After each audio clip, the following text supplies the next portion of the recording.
Yeah. Well, I just want to welcome you all. And thank you for joining us. We're going to go ahead and get started in our discussion of how K-12 STEM education can be reimagined to center equity. So my name is Korah Wiley. I will be moderating the panel discussion for today. But when I'm not moderating panel discussions, I work as a learning sciences researcher at Digital Promise.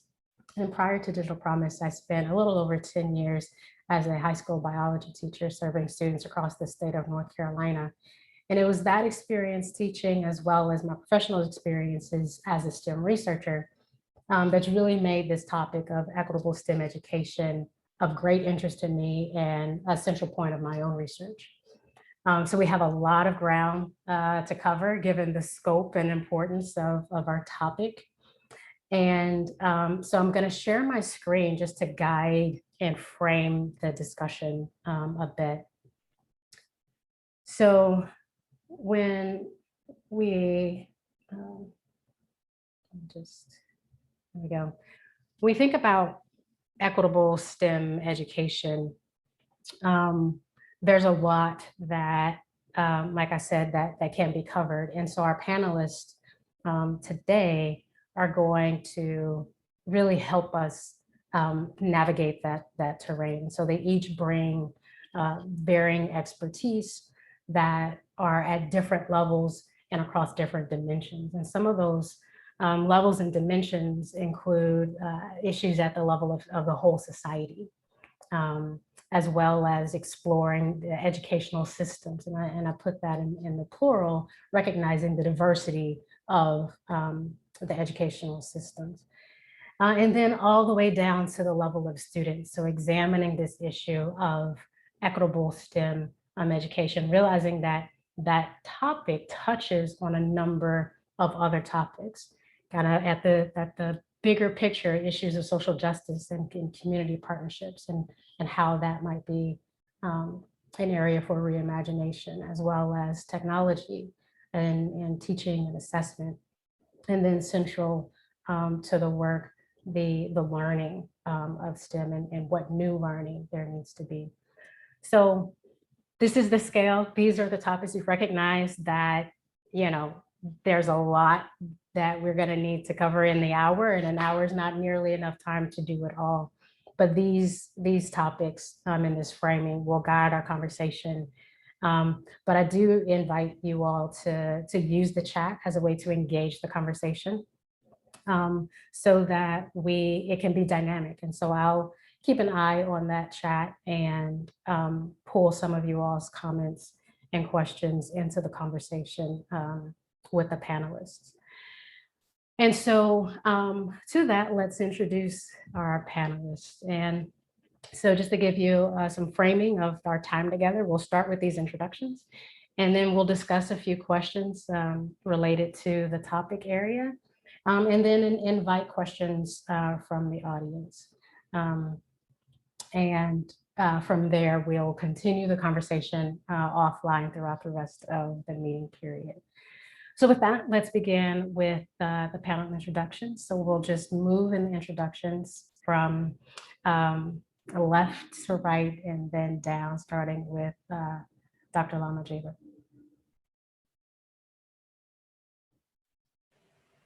Hi, everyone. Thank you so much, Korah, for putting this session together. I am thrilled and honored to be part of this session and to share space with these wonderful panelists and with all this wonderful audience. So thank you all for making the time to join us today.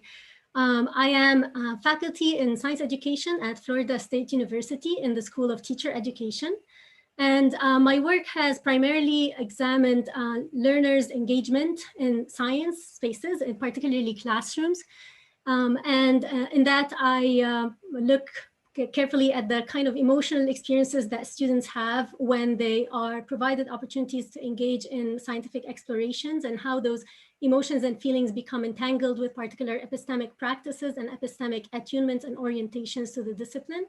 And more recently, I've been interested in the other side of the story, which is the design of learning environments that could foster engagement and meaningful engagement and relationships with the discipline for all learners. So what does that mean for teacher education, or for supporting teachers to be more responsive to learners' interests and curiosities and ways of knowing and thinking and feeling?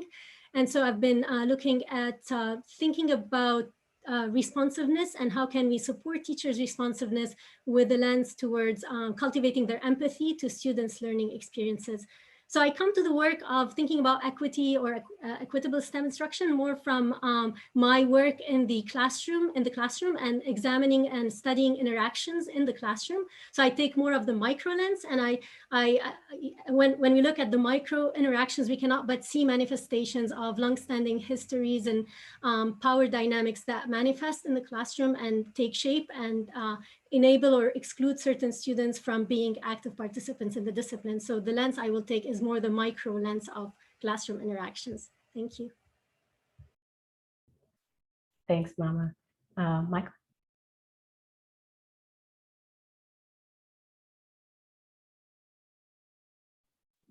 There you go. My good practice of keeping myself muted backfired.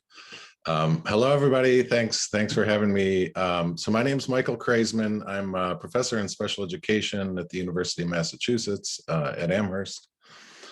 And I'm also the director of the Center for Youth Engagement, which is a center that's kind of driven to support improved educational practices for marginalized youth, particularly youth who are out of school, and kind of in the narrow sense, kids who are incarcerated or involved in the juvenile justice system.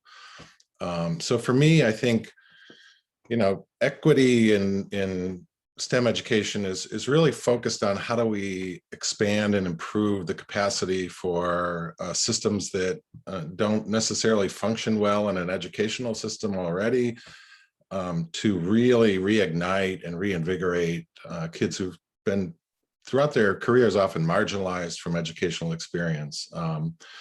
To me, I think the most important aspect is can we get kids thinking like scientists and getting excited about STEM and excited about science in ways that I don't think they typically have when they're in a juvenile system, and they're kind of bound by a lot of structural impediments to sort of real scientific learning. And I think for me, the system that over the last 5 years I've really worked on is how do we use technology, and particularly tablet technology, to kind of create learning environments that are like real learning environments and are like real science classes that we would see in a kind of highly effective science program. When kids don't have laboratories, kids can't, they have limited access or often no access to the internet. So for me, that's really it. So can we fundamentally change those experiences so kids are leaving the systems excited about what's next, excited to go back to school, as opposed to sort of drifting away from school and becoming sort of more disengaged. Thanks, Michael. Brian? So hello, everybody. My name is Brian Williams. I am also really honored to be here today. I've learned a little bit about my fellow panelists and their work, and I'm a bit humbled to be on a panel with them. They're doing such amazing work, and so thank you for having me today. I'm down in Atlanta, Georgia. I'm actually at my site today working on my project, so if you see me waving, it's because there are kids going by that are waving at me. I'm right down the road from Booker T. Washington High School, where Dr. King went to high school. So I'm down here in Atlanta. And I'm a professor at Georgia State University in the Department of Early Childhood and Elementary Education. That's my faculty line. I also serve the director of the Alonzo A. Krim Center for Urban Educational Excellence, which serves as the Center for Urban Ed at Georgia State. In the Krim Center, we support direct service, technical assistance, and policy and research aimed at creating solutions for some of the more critical challenges facing urban schools and communities. And so that do a lot of partnership work, program development, policy work out of the Krim Center. As a faculty member, my main focus is in teacher development, and teacher development specifically for urban schools and communities. So my work kind of it falls at the intersection of urban education, science education, and teaching for social justice. So I'm really very interested in those practices, the policies, the institutional structures or systemic structures that support effective instruction writ large, but then also specifically as it applies to science education in the urban context. And of course, my focus is on elementary school teachers specifically, which is a critical need when it comes to science education. Thank you, Brian. Francis? Hi, everyone. I'm Frances Harper. I'm an assistant professor of mathematics and STEM education at the University of Tennessee, Knoxville. And my work focuses on understanding who has power and how they use that power to shape or disrupt what it means for students to be learners and doers of mathematics. Most recently, that work has come to involve those outside of the traditional classroom or school setting, like community members, community organizers, families, including parents or other caregivers, and how they play an important role in shaping opportunities for students to come to see themselves as learners and doers in math in ways that disrupt what is traditionally thought of as counting in mathematics. And so I'm beginning some work to think about how I can work with some of those community sort of grassroots up partners to bring some of those changes into schools and classrooms in partnership with teachers and other educational stakeholders. Thank you, and welcome, and thank you to you all for agreeing to be our panelists. So let's get started. So I want to invite the panel and others in the chat to share what your vision is for equitable STEM education. So Frances, we're actually going to come back to you to start. Yeah. Okay. So I think, continuing from what I was saying, I think my vision for equitable STEM education is to retire this word of equity and this focus on all, and to really think about how different groups of students and different individual students need STEM to change and in different ways, right? To meet who they are, right? As people, as whole people, right?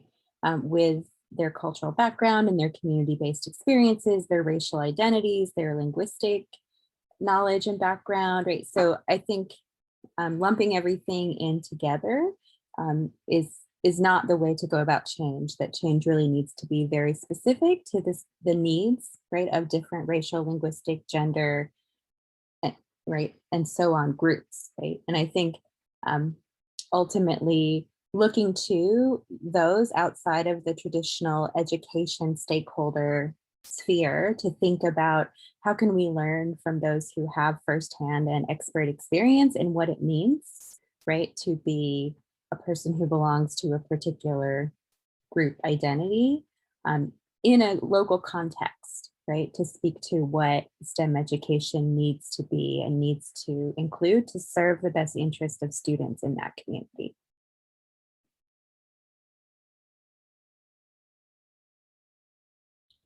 Great. So let's hear from Michael, your vision of what equitable STEM education is. Great. So I'm going to start, and I hope this doesn't go on too long, but by framing a little bit, for those of you who don't know what juvenile corrections education looks like and kind of what the challenges are there. Because for me, that's really, to take Frances's point, I seldom think about all or everyone. I really am thinking about a particular group of students who really have kind of come through an educational experience in their public schools or in their home schools that haven't been successful, which is the fundamental main reason they've been kind of moved into the juvenile justice system. So they are coming with a host of challenges that we just don't see elsewhere in any school setting. So first, students arrive, they don't arrive in September 1st when school starts, they arrive when a judge determines that their placement will begin. So they arrive and leave on a schedule based on a court. Second, about 60 to 70% of students are special education students. So this is about 5 times what we would see in a typical school. And the most prevalent of these are kids with emotional behavior disorders and kids with learning disabilities.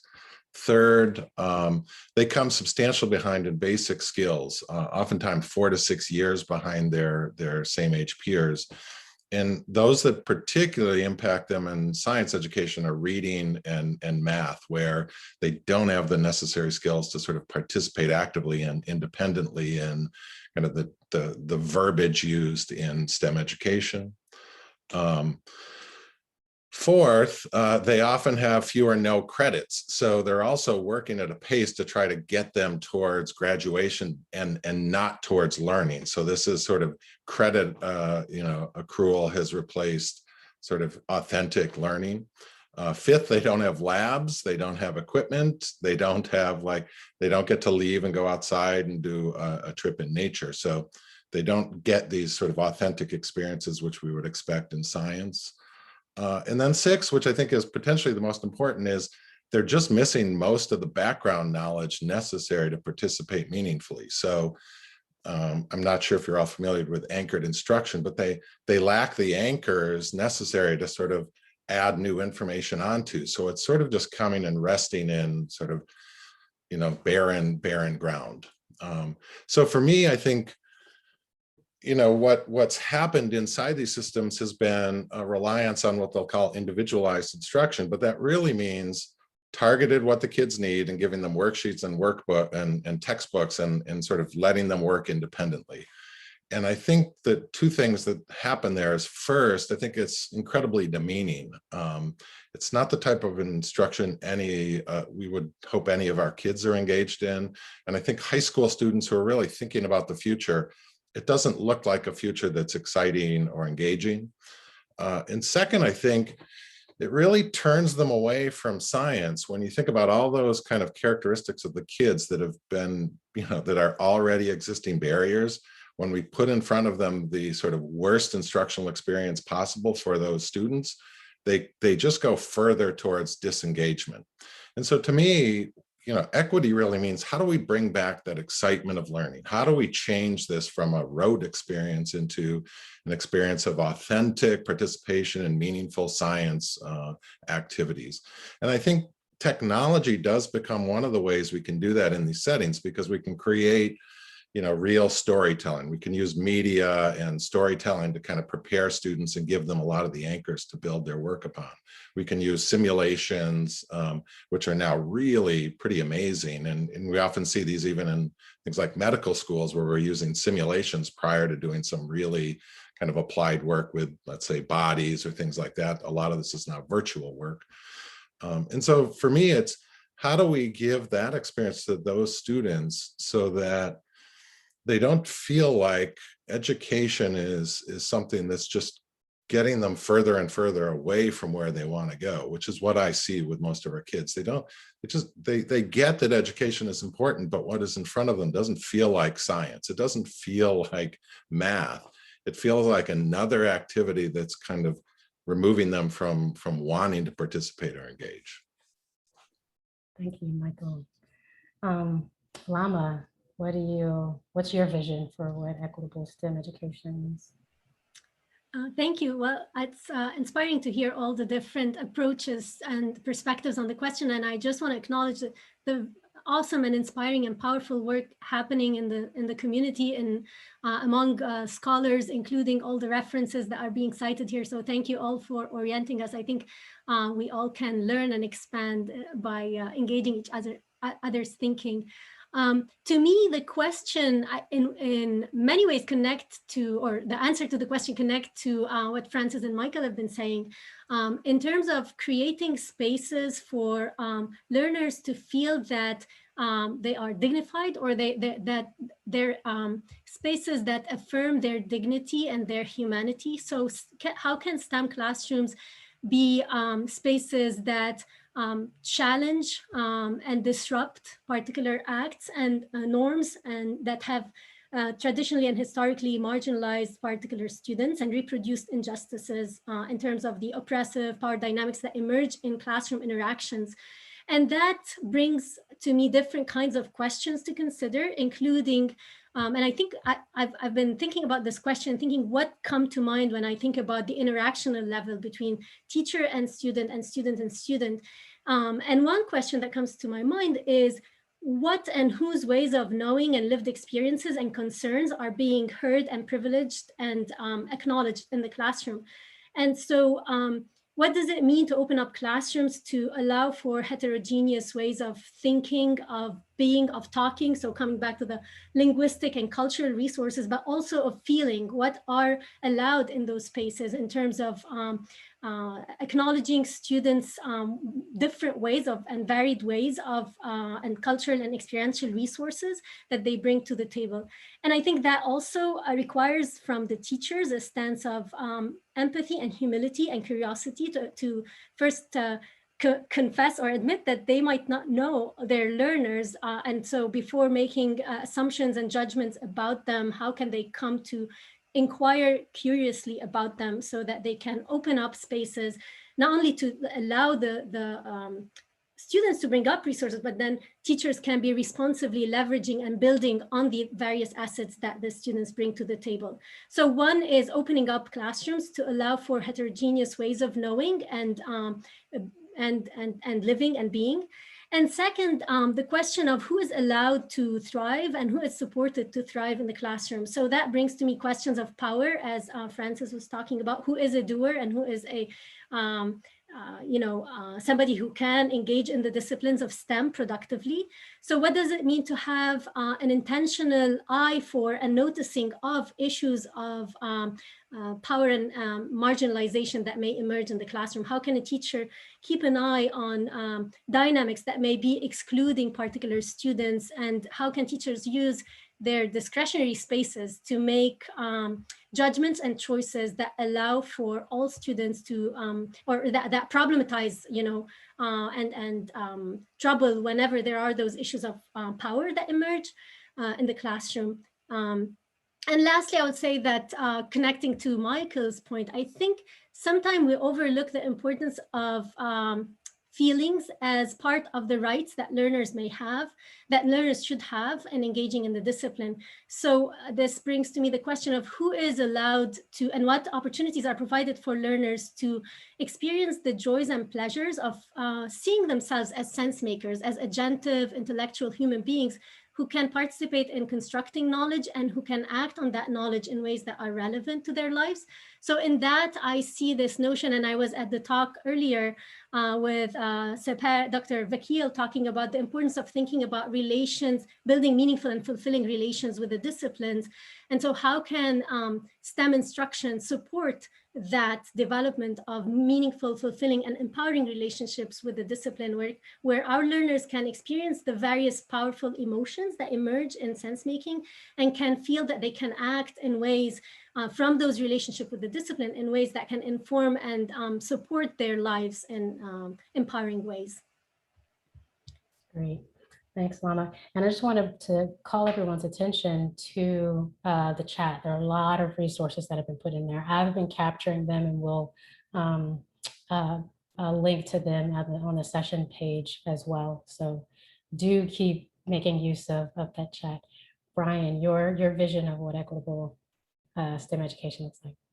Yeah, thank you, Korah. I got to follow all of these amazing ideas. So first I'll say, I echo everything that my fellow panelists have said. I'll try to add something new to the conversation, and that is, I think it's an important question, this idea of vision, simply because I believe that in some ways we struggle with this, this work because we, in some ways, struggle to really understand what we're working for. We struggle really to really see what we're trying to create. And in some ways, it's expected because particularly in this country, We have not experienced ever in this country a period when justice existed on the large part for everyone, where equity existed on the large part for everyone.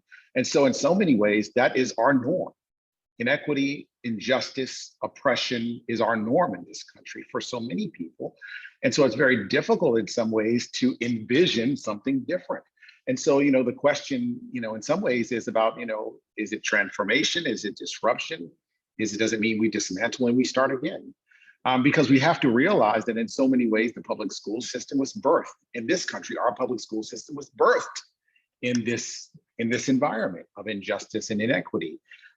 Teacher education in our country was birthed in this environment. And so in so many ways, those ideas that frame injustice and oppression in our country are part of our public education system. They're part of teacher development. They're part of the university and the academy. And so what does it mean to attempt to do equity-based work or social justice-based work or preparing culturally relevant teachers in that context?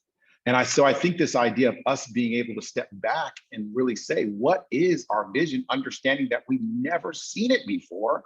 What does it mean for us to envision this? So I think it's a really, really important question.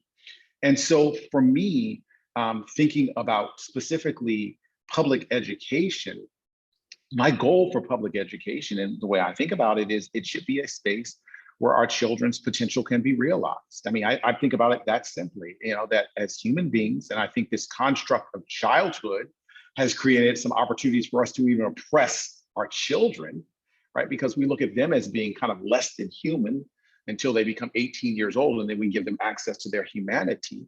But even public education has become an oppressive space for children. And so my thinking would be, it should be a space where our children can kind of realize their humanity and realize their potential. So then I track back to teacher education. What does this mean for our teachers? So I think in some ways it means that we need to think very deeply about what it means to have professional teachers in our classrooms. We have to re-professionalize teaching. And so in that way, we need to think about what are the expectations that we have in terms of training for the people that are going to come into our classrooms and work with our children. And we can look at this and see, that in so many ways we've walked away from that. We've given up on this idea of having professional teachers in our classrooms in many, many ways. I grew up in New Orleans, and after Katrina, we made a significant investment in Teach for America. And we let go of lots and lots of our professional teachers in New Orleans, made a significant investment in Teach for America. That was a step away from justice. That was a step away from equity. And so I think we need to think about, who we invite into our classrooms, how they are prepared. We need to think about what it means to be a professional educator. We need to look at our curriculum and look at assessment.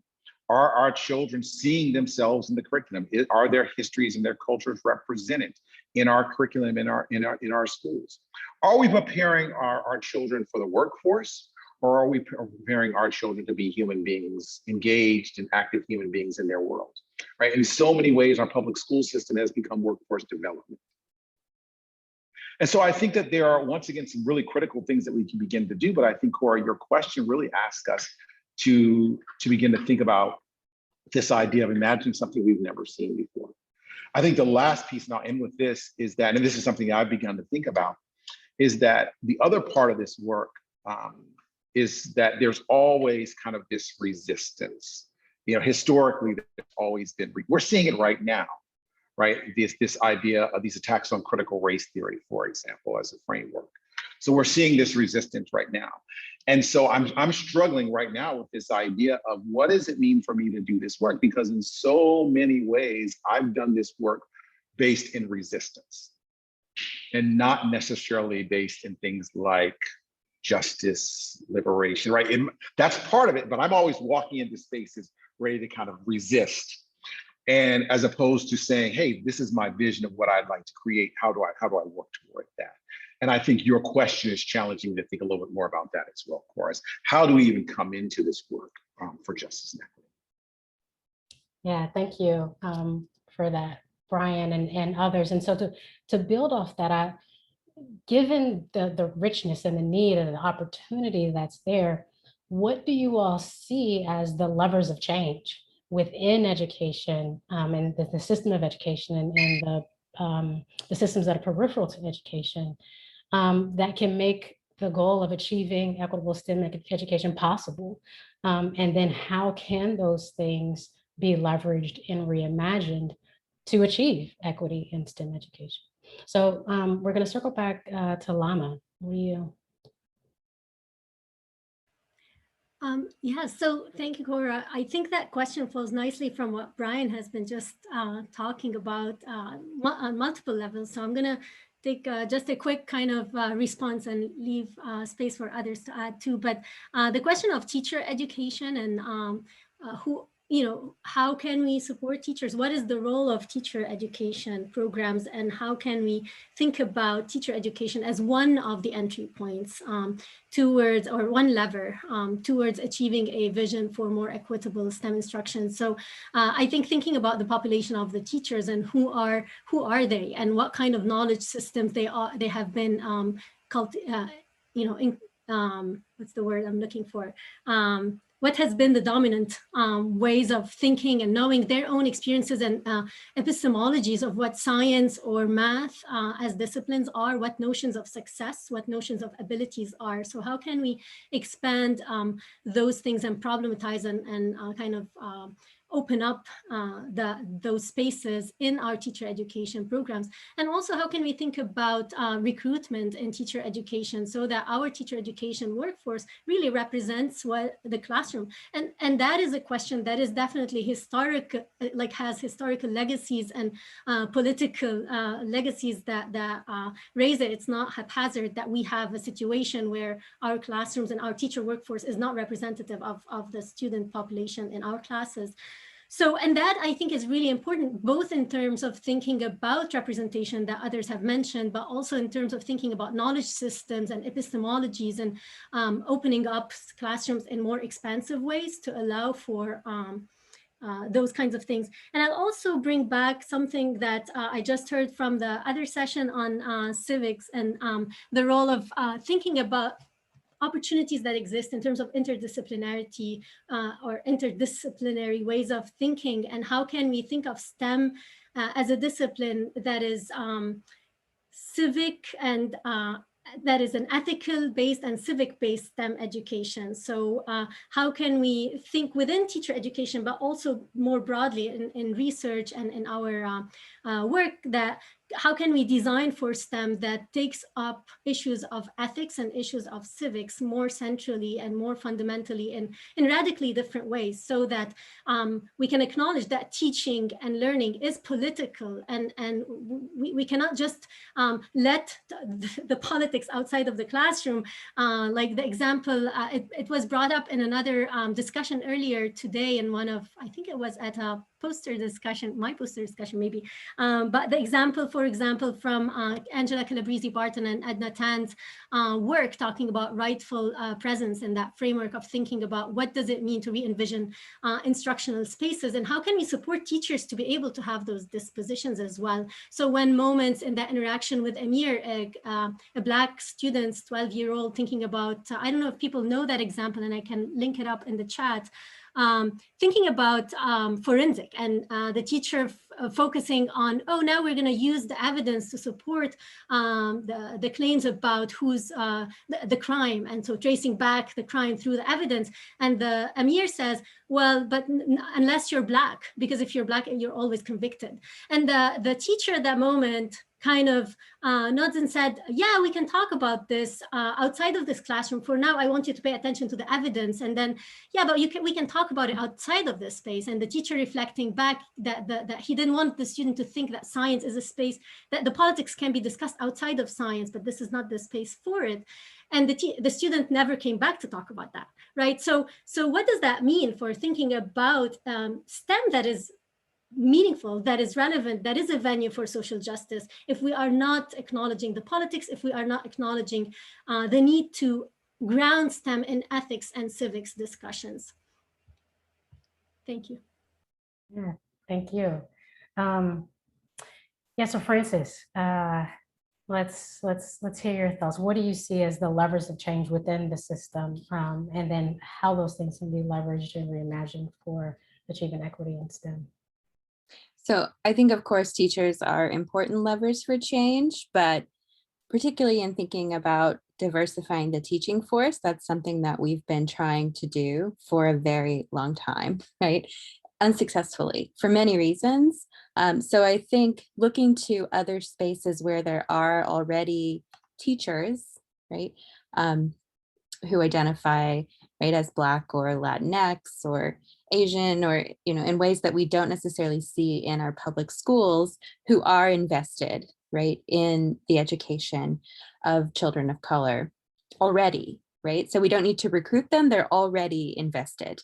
And these are the families and the parents, but also I think educators in informal spaces, right? There's some really amazing things that you can find in the research literature across STEM that happen in informal learning spaces, but they're not happening, right, in the classrooms. And so how can we partner with, right, as researchers, as teacher educators, educators outside of the traditional school space, and frame, right, parents as children's first teacher, right?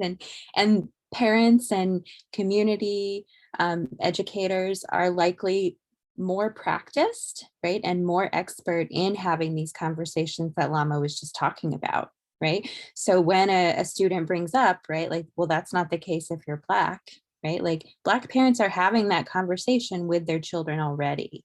And so how can teachers learn from parents, right, how to have those conversations with children at different ages, right? We know, right, that Black parents have conversations about police violence in Black communities with Black boys from a very young age, right? And so we can look to people who are already invested in that type of education. But I think additional thought that I was having as I was listening to everyone else's ideas is, and in particular, Brian was talking about this economic goal, right, of our education system. So I notice so much when I read the work of scholars who I've talked with personally, who I know care about issues of equity and social justice beyond just workforce development, frame their work from this neoliberal, right, perspective of, you know, we need to care about STEM education because we need children to get jobs, right?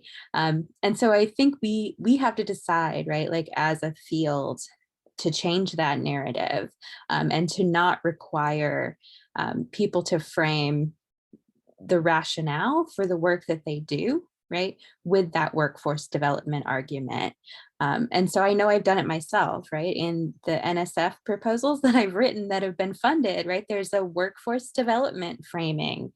So even thinking about what might NSF value beyond, right, that workforce development. And I think that has huge implications for what counts as evidence of effectiveness, right? So if we don't value workforce development as the only reason to invest in STEM education for children, then we don't really care about achievement, right? Maybe we care about how children like are relating to the discipline, or how they're relating to their teachers, right?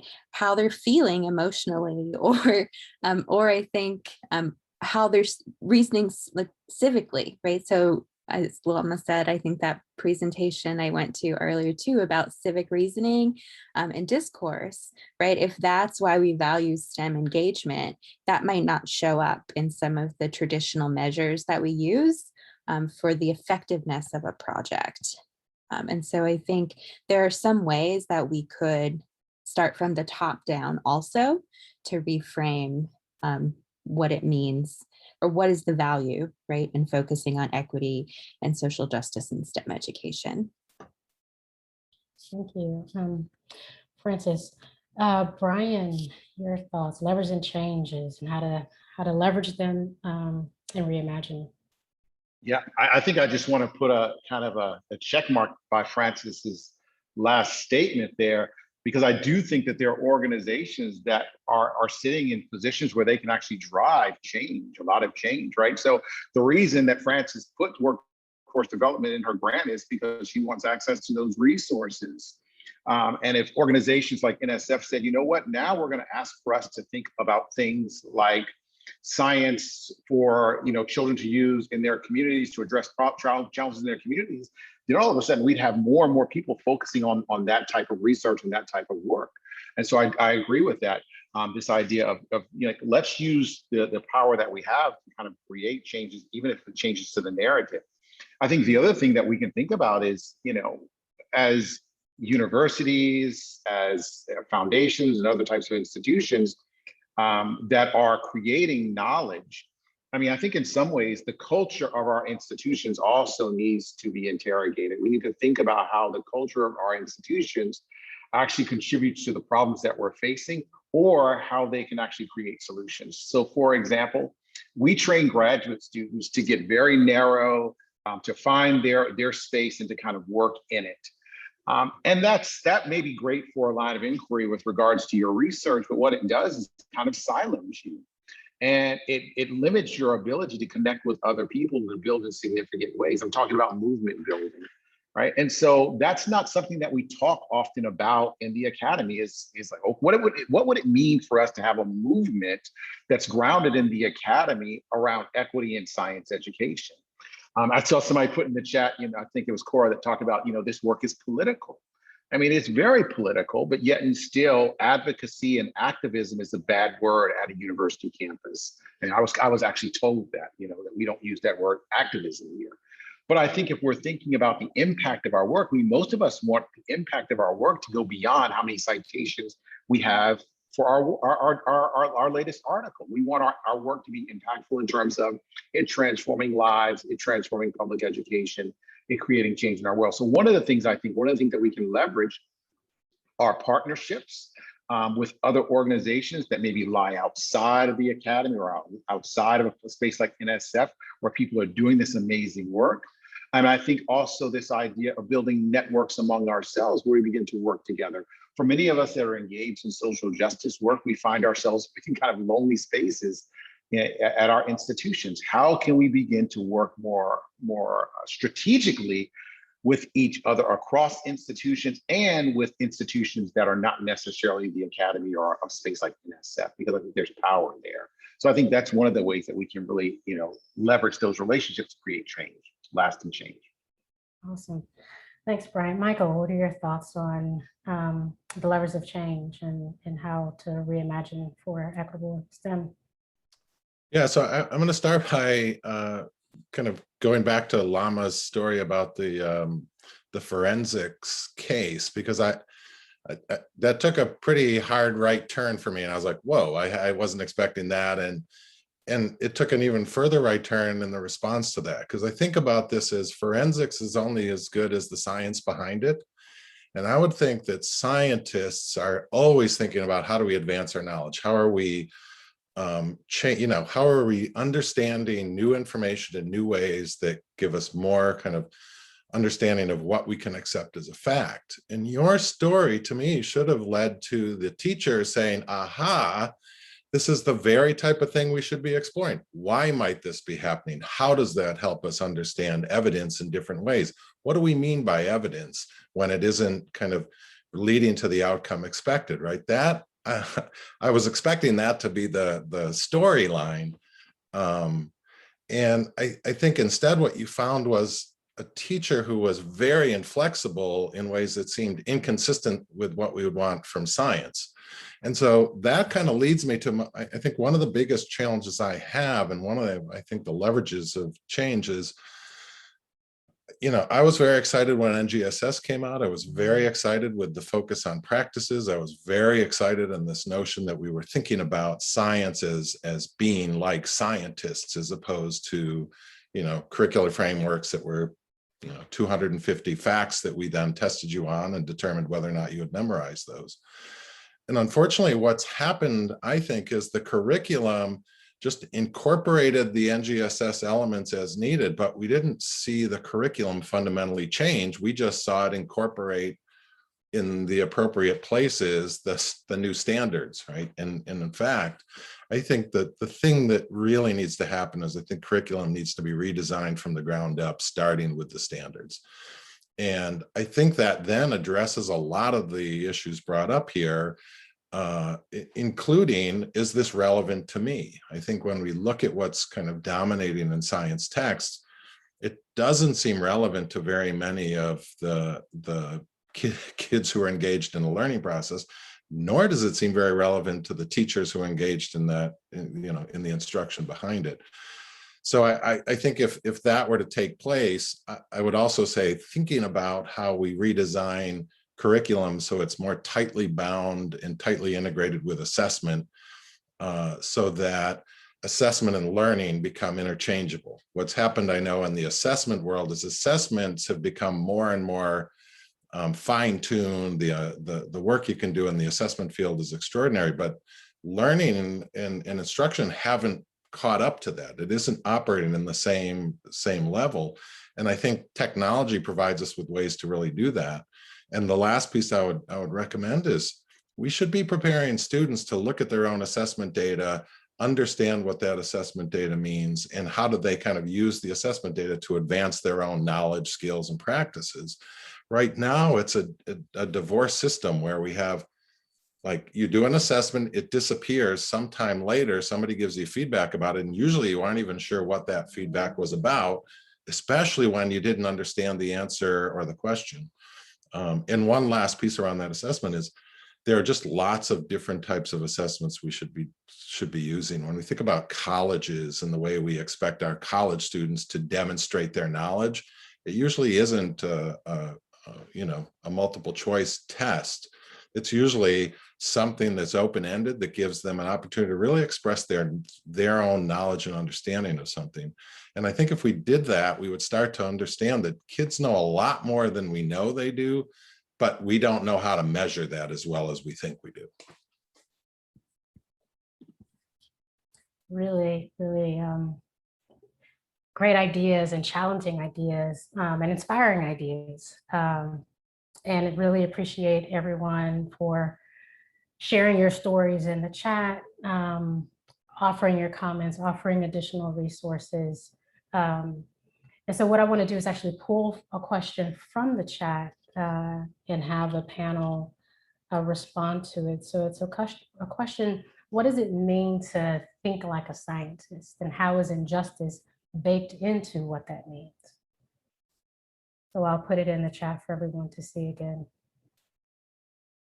So let's, so I'll let you all fight it out for who wants to jump on that. So whoever comes off mute first. Or smiles the hardest. Francis, it's yours. So I work in mathematics education mostly, but I think it's a similar question, right? So what does it mean to be a mathematician or to think like a mathematician? And I think the injustice that gets baked into that question is, how do we change children to be mathematicians, right? And that, I think, is not what any of us on this panel are advocating for, right? It's how do we change math to redefine, or science, right, to redefine what it means, to honor the ways that children are already thinking like scientists and thinking like mathematicians, and amplifying that. And as Lama has talked a lot about, with recognizing like whose way of thinking, right? So whose way of thinking like a scientist, or whose way of thinking like a mathematician. And so it's not about trying to force children into thinking about science or mathematics in a uniform way, but about honoring all the different ways culturally and historically, right, that people have engaged in mathematics and science, and even in, today, right, like different ways that communities are engaging in science and mathematics that aren't recognized in the traditional school version of what math or science mean, or even what the standards writers imagined, right, that science or math might mean. Thanks, Francis. Michael.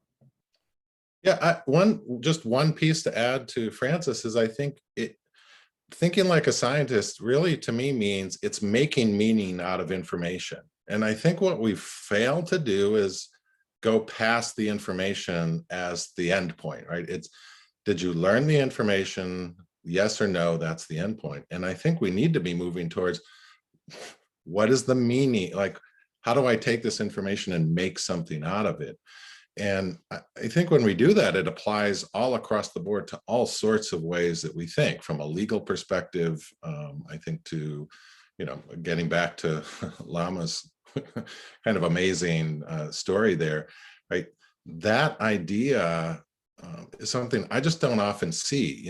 We sort of skip past this idea of it's important to take the facts and the information, and now let's wade through it and do the hard work, which is to understand what this means. How do we take this from just a set of facts into a theory, or to an idea, or to some kind of actionable, cohesive piece of information that can be used to do something? And I think that's, to me, what thinking like scientist is, as opposed to, what like acting like a scientist maybe is what I think we often say, not thinking like them, but sort of acting like one. Yeah, Lama, go ahead. Just to add, I think this resonates with me, both of Francis and Michael's point. And I think sometimes when we, I feel that the question is coming from this worry, and I think it's Dr. Hazari's question of like moving from thinking, oh, we want opportunities for students to think like scientists or feel like scientists. Might that get us into the model of assimilation and inclusion, right? So we're not questioning what the discipline is, but we want more students to become and have access to the discipline. But I think, to me, this also, and this, I think in conversation with you, Michael, I became very aware of like the spectrum, the really wide-ranging spectrum of what the discipline is for whom, and who is getting what forms of the discipline in their engagement and encounters with the discipline, from populations who are only getting the very much stripped down version of the discipline and the idea of success and participation is to proceduralize and have prescriptive approaches to the discipline that really lose all meaning and all sense, and all really everything that excites scientists is stripped away from that, to the other point where we are really opening up classrooms to problematize certain norms in the discipline, or really trouble what that discipline might have led in terms of systems of oppression and marginalizations and inclusion.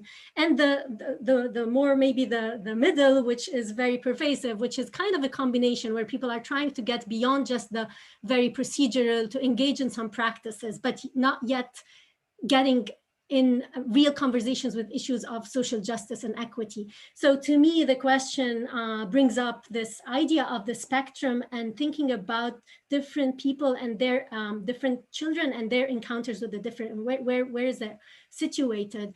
So I think one thing, there's a quote I read earlier, trying to find it, by Megan Bang, Brian Brown, Angela Carbezy Barton, Anne Roseberry, and Beth Warren. And maybe I can just copy paste it. It's just, I think this is the place that, to me, it's something to reflect on in terms of opportunities for students to experience and encounter the discipline. Like when we think about scientists, if we really want to think about students' rights to know what scientists do or how they experience things, I think we need to acknowledge that scientists' work is grounded in who they are, what they care about. And sometimes that is problematic, right? But to acknowledge that they are whole human beings who have their own interests and agendas and feelings and perspectives and cultures. And so if we really want to take that picture, then we need to acknowledge also our learners for who they are holistically as human beings, with agendas, with worries, with concerns that are real to them, even if they're not real to us, with feelings that are real to them, even if they're not real to us. So I think that is when we get into really thinking about STEM with an eye towards social justice and equity. Oh man, I was afraid this would happen.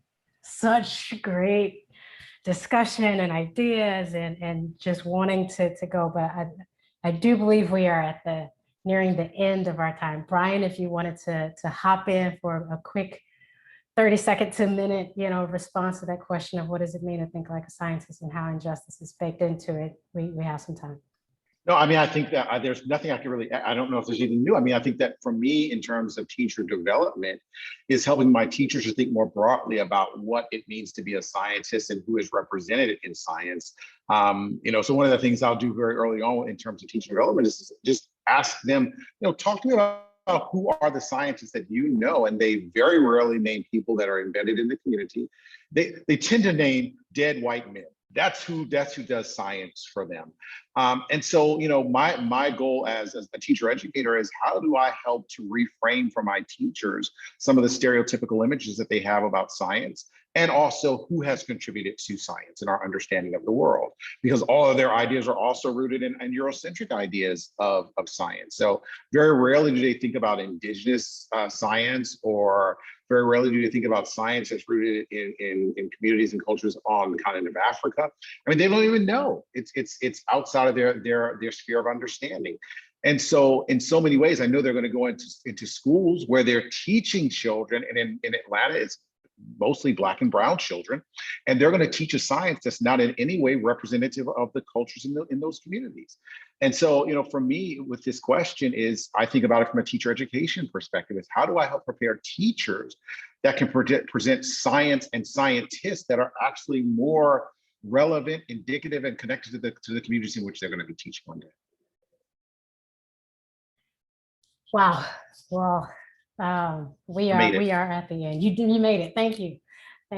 And I want to thank the full panel and all of you who attended to make this such an engaging and dynamic conversation. And I want us to continue the discussion in the platform chat for this session, as well as in the discussion forum. So the questions that we didn't get to, I'll make those discussion posts for continued conversation, and also make available within the slide deck that I shared at the top of the session, the various resources that were included in the chat.